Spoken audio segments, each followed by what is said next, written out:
আপনারা তো গ্রামেই থাকেন মাশাআল্লাহ। শহরে যারা থাকে তাদের উদ্দেশ্যে বেশি বলছে এটা, কারণ এটা অনলাইনে যাবে। শহর কেন্দ্রিক জীবন ব্যবস্থা ত্যাগ করতে হবে। শহরে আপনি বাঁচতে পারবেন না, টিকতে পারবেন না।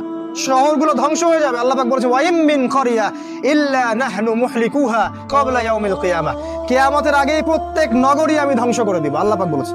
শহর থাকবে না, প্রত্যন্ত জায়গায় চলে যাওয়ার চেষ্টা করেন। গ্রামের বাসা ওইদিকে প্রজেক্ট করেন। ছোট ছোট মুসলিম কলোনি করে গড়ে তুলতে হবে। এই কাজগুলো করতে পারেন। আর কিছু করতে পারেন, শারীরিক প্রস্তুতি নেন।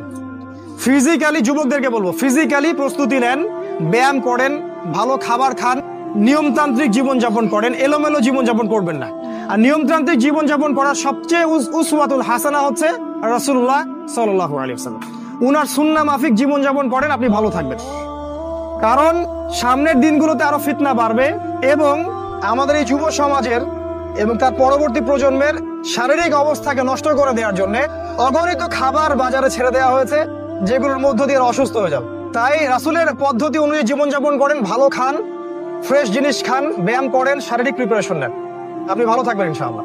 এই কাজগুলো আপনাকে ইনশাআল্লাহ শেষ জামানায় বাঁচতে সাহায্য করবে।